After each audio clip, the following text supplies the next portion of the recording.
po sa Distrito Eklesyastiko ng Bulacan East.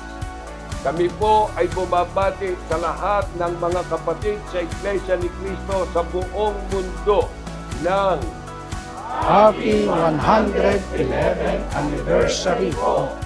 Panginoong Diyos po ang lahat ng kapurihan.